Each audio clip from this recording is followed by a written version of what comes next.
Hello again, everyone.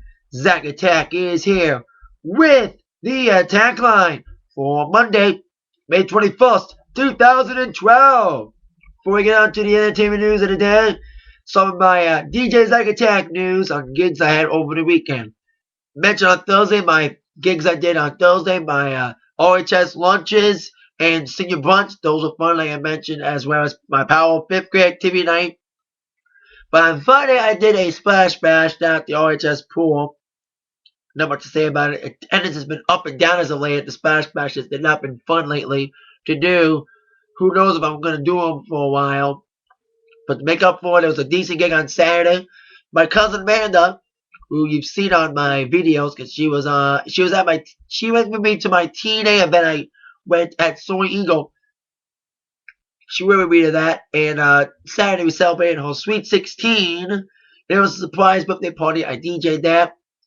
It was a lot of fun, better than I expected. Didn't expect a lot of dancing, mostly just laying back and talking. That's what I was expecting to be background music. But people liked the music and danced a little bit, the line dances and stuff. I had a great time on Saturday. Thank you to my family. So most of my family, some of my cousins, not all of them, not all my family members were there, but nice to see everybody most of them. And this week, however, I got 2 gigs. New gig just added. I'm DJing the Wilmington High School freshman baseball game against Eisenhower on Thursday. And on Friday, I'm DJing my return to Wilkinson Middle for the first time in 5 years. Symbolic that both RHS baseball and Wilkinson are back to back, because those 2 specific gigs were the first major gigs I had when I first started disc jockey about 7 years ago. I left them at the same time 5 years ago. 5 years later, I'm doing both of them back to back days. So there you go. On with the entertainment news of the day, starting with your number 1 movie. Yes, who can beat the Avengers? Still number 1 movie. 55 million. Man, 200 million first week, 200 million second week, 55 million. Not bad. While the Avengers beat the crap out of everybody, including the Battleship movie, only making 25. Same with Dictator, failing with 17 million. It didn't even outgross Bruno. The 5-day total of Dictator was 24 million, while the 5-day total of Bruno was 37 million. Because I think Dictator came out on Friday, on Wednesday actually. So there you go. Avengers still number 1 for 3rd week in a row. On to some sad news with the death of Robin Gibb, one of the founding members, 1/3 of the group The Bee Gees, died at age 62 late last night. He's been in and out of the hospital for the last numerous months, battling colon and liver cancer. He's been, I think it was in like October, and he was looking very gravely ill and gravely thin. Then last month he was in the hospital, in and out of a coma. We thought he was improving well, getting out of a coma, but unfortunately he died last night at age 62. Of course, Maurice died about 10 years ago of mostly the same thing. That means Barry Gibb is the last Bee Gees standing. Many people paid tribute throughout the last couple of nights, including at the Billboard Awards. Of course, Bee Gees were known for their early 60s days, songs like Words, Love Somebody, and Massachusetts. But it was the 70s renaissance with Saturday Night Fever. Songs like Night Fever, Staying Alive, More Than a Woman, that made them disco superstars. John Travolta, the star of that movie, released a statement saying, "I thought Robin was one of the most wonderful people, gifted, generous, and real friend to everyone he knew, and we will miss him." A lot of people even paid tribute, including Bryan Adams, who said Robin Gibb, R.I.P. Very sad to hear about yet another great singer dying too young. Of course, Donna Summer, another big disco artist, died on Thursday, and Robin died yesterday. Thoughts and prayers go out to the Gibb family at this very sad time. R.I.P. Robin, indeed. I mentioned the Billboard Awards. Last night was the Billboard Awards. Missed them because of a little thing called Over the Limit. But big winner last night was Adele. Even though she was Adele, 12 awards.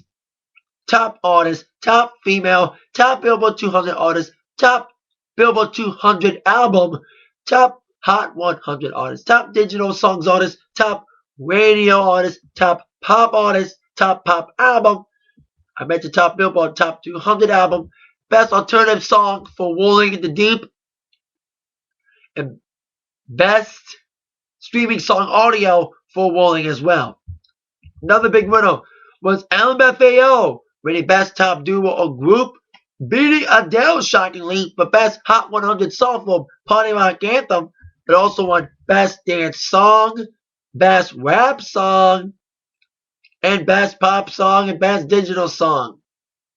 I think Gaga also won 2, winning best dance album and best dance artist. Also, Lil Wayne won 3, best rap album, top rap artist, and best male artist, beating Justin Bieber. Thank God. Top rock and alternative artist and album went to Coldplay, while Jason Aldean won best country album and top country song for My Kind of Party and Dirt Road Anthem. A lot of other winners. I heard some smashing fashion, including Miley Cyrus, but like I said, I didn't see it because of wrestling. Speaking of Jason Aldean and country, that leads us to a lot of country news, starting with an update on the CMT Awards, which will take place on June the 6th. Now we know who the host is. No, not Kid Rock for the third year in a row. It's actually going to be co-hosting. First by Kristen Bell, star of the former show Veronica Mars, and country superstar Toby Keith. Cool. Toby's never nominated. How do you let him host it? CMT released a statement saying that Toby and Kristen are a terrific 1-2 knockout punch for the CMT Awards. Toby's been involved with our show every year since its inception, and Kristen is as entertaining and witty as any young actor working today. Carrie and Brad make it work as a male-female co-host on the CMAs. Let's see how Toby and Kristen does on their hosting duties for the CMT Awards on June 6th at 8 o'clock on CMT. Now on to other country news. Tim McGraw, of course, he's had his issues with his now former record label, Curb Records. A lot of controversy around releasing greatest hits without his permission. It really took its toll last year as Tim and Curb caught themselves in a lawsuit frenzy. But early this year, Tim's long-awaited last album for Curb, Emotional Traffic, was released in January, and now Tim's now free to sign up with anybody. Well, today Tim revealed what record label he'll be signing with. Big Machine Records. Not only will it be a place where he reunites with his former friend, Scott Borchetta, he'll also be joining the record label, home of the woman who wrote a song about him to be her first single, Taylor Swift. That he's been friends with the Borchetta family. That's why he's kind of reunion of sorts with the Borchetta family, signing with Big Machine. It was Scott's father Mike who signed Tim to Curb. So now he's signing on to his son Scott's label, Big Machine Records. Of course, Big Machine not only the home of Taylor Swift, but also Rascal Flatts. So Tim, hope he does well with Big Machine Records. He's had some decent singles for the last couple of months and years. And with Big Machine Records on his trail, with big hits from Rascal and Taylor, recently #1 Rascal Flatts with Banjo, who knows what kind of success Tim will have on Big Machine. A lot of bad and good classic rock news. Black Sabbath, despite all the controversy last week with Billboard denying to perform with contract disputes, and Black Sabbath going as far as removing his photo from his webpage, a la Van Halen did to Michael Anthony. I'll get to Van Halen in a quick moment. Black Sabbath played the first of their many short reunion shows in Birmingham, England this past Saturday. 3/4 of the original Black Sabbath reunited for the first time in 7 years Saturday at a lengthy homecoming at the O2 in Birmingham. They placed a Bill Ward. They replaced with Ozzy's tour drummer Tommy Clufetos. The Soda reunion came less than 48 hours. And they're saying that it was a decent show, performed some decent songs. I think everybody now doesn't care about Black Sabbath anymore because without Billboard, it ain't really a Black Sabbath reunion. Black Sabbath is, of course, set to do Download in a couple of weeks, and of course, Lollapalooza in August. So sad to see Bill not in it. Black Sabbath's got their issues. Speaking of band that we thought had issues, I'm with Van Halen. Over the weekend, Van Halen mysteriously postponed half of their tour schedule that started in mid-June that they added about a few weeks ago, including a scheduled Detroit stop at Joe Louis Arena and Grand Rapids at the Van Andel Arena. When that announcement hit on Thursday night, rumor mills started churning about why the tour was postponed. Was there tension again about Eddie and David fighting again? Was it bad ticket sales? Was it Eddie's health? Or was it fatigue? Well, it was D, fatigue. As Daily Wall put a video on his website saying that Van Halen's postponing the show to West, basically for their fatigue. They don't want it to be the zombie robot tour, according to DLR in a video. He promises that Van Halen will be back, and they're saying the tour for 2 years, promoting the current album, A Different Kind of Troop. So I'm smelling a world tour. So there you go, Van Halen just recharging the batteries, should I say. No fighting, no tension, just basically overworked. And they said, when we booked these shows, we didn't think we were going to survive them. So they're going until like later this month. Like I think this week's like the final shows until who knows when they're going to return. But at least you know Van Halen's taking a break because they're overworked from behind the scenes stuff, the tour planning, album, everything. And we're returning, but we don't know when. Now, on with TV news, Dancing with the Stars finale tonight. Now, I've told you I've had my problems with dancing as of late after last week's bullshit decision with William Menudos getting eliminated. Now we're down to the final three. Donald, I should be out driver.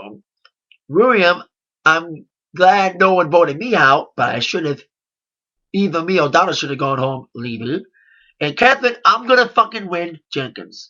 That's what I'm hoping for. If Catherine doesn't win, I'll stop watching the show. I mentioned it on Thursday or Wednesday. Well, it doesn't matter now because now that Wall's going 3 hours starting in July. This may be the last week I'm watching dancing because I don't want to flip between dancing and Wall for 3 hours. 2 hours, should I say. Now that Wall will be on at 8. But I hope Catherine wins, but it doesn't matter now because Wall will be on at 8 in July and I don't want to flip, like I mentioned. Speaking of Wall, on my Wall review, preview for the night, the aftermath of Over the Limit.